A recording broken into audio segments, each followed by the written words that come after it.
News media, what is it good for? That's the question one of this club's members posed recently from this very lectern. The answer, in my estimation, is quite a lot. Madam Toastmaster, fellow Toastmasters, and distinguished guests, let me offer you the Society of Professional Journalists axiom that simply goes like this. And I hate the term press, by the way. I think media is a more appropriate and up-to-date term. But anyway, the press, if the press didn't tell you, who would? Allow that to sink in as I offer you some recent examples ripped from the headlines. How the disturbing examples or images, if you will, of Haitian emigres being apparently whipped by Border Patrol agents on horseback come to your attention. Who keeps challenging the false narrative that some are pushing that the January 6th insurrection at the US Capitol was just another tourist visit, an average day? Who revealed through expert analysis the US drone strike that killed 10 so-called terrorists in Afghanistan was a colossal mistake before the military even did? It was the news media. If the press didn't tell you, who would? Like it or not, this is what responsible media does in a free society. It holds a mirror up to government, decision makers, and authority figures, just like this. It challenges and scrutinizes their ideas and assertions. And as many reporters skeptically ask some of their news subjects, they ask them, do you really expect people to believe that? Challenging authority. The honest media's job is not to be buddies with or shill for business or politicians. It's what most would describe as a traditional watchdog role. To get at the truth and hold the powerful accountable. To give voice to the voiceless.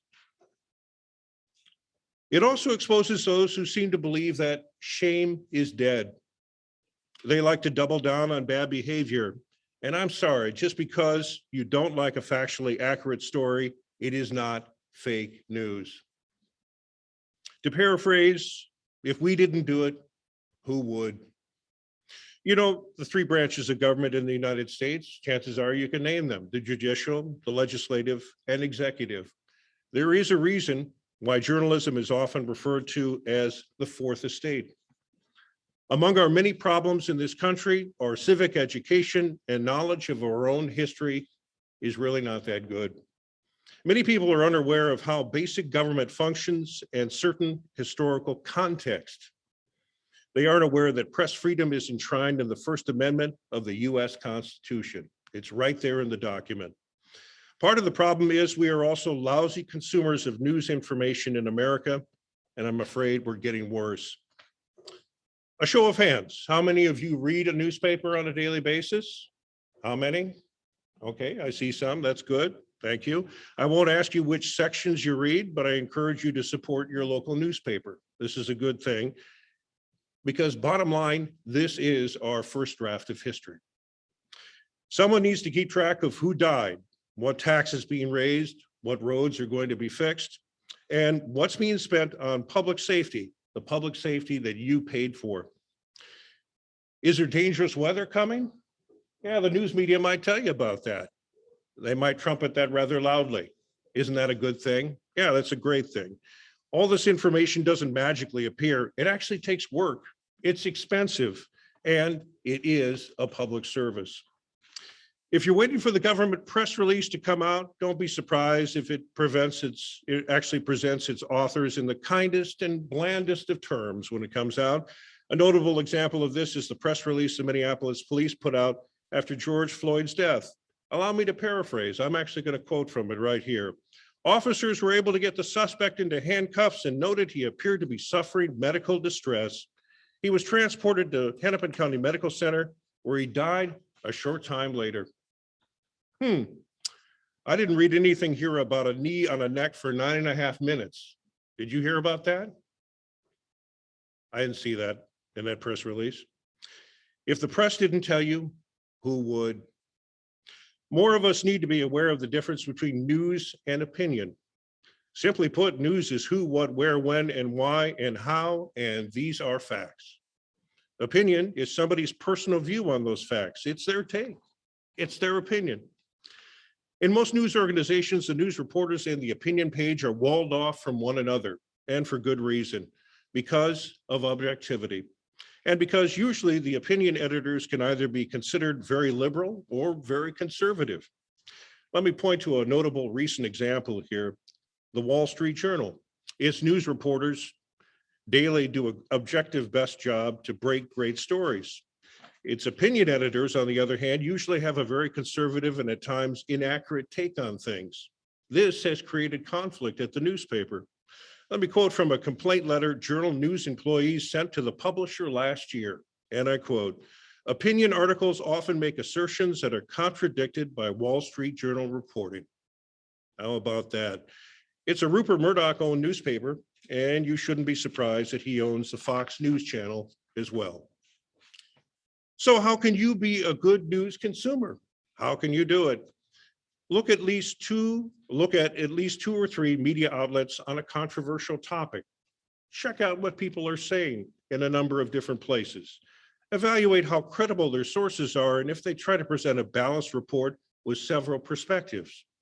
There's an old saying that goes, you get what you pay for, and it is quite true in today's media environment. If your major news sources are a blog, a Twitter feed, or something you read on Facebook, you might seriously need an intervention. As we heard from a Facebook whistleblower this week, the site's goal is to maximize engagement and profit. It is run by computer algorithms. That is actually big speak for artificial intelligence that figures out what you click on most and serves you more of it. Here you go, have some more. We'll give you some more. If you're always clicking on postings about the latest outrage or vaccination myth, you will get more. Trust me, you will. And don't be surprised if you end up down a rabbit hole echo chamber of disinformation where everyone, not surprisingly, seems to agree with you. I'm not going to tell you which news organizations are better than others. Just watch what they do. Take a close look. Are they always ginning up wedge issues, grievances, and dubious controversies? Do their hosts fail to challenge guests who make wild assertions and embrace lies? Or is there an overall element of fairness and balance? The bottom line is editorial control, transparency, and admitting conflicts of interest are crucial to good ethical journalism. The mark of a good news organization is one that can do everything that I just said, plus admit they got a story wrong and turn around and correct it. Again, you get what you pay for. There are plenty of people trying to make a buck off you by serving you clickbait online or fear-mongering on TV. You'll have to seek out the most reliable news media sources. I suggest you do some reading. Chances are it's not televised. Do some work to learn what is going on before mindlessly liking or forwarding that sensational posting on a social network. Democracy, bottom line, is messy. But it only functions if we are informed voters who make better choices and pick competent leaders.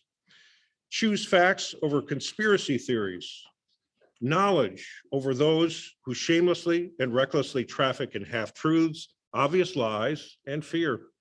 Again, the question, news media, what is it good for?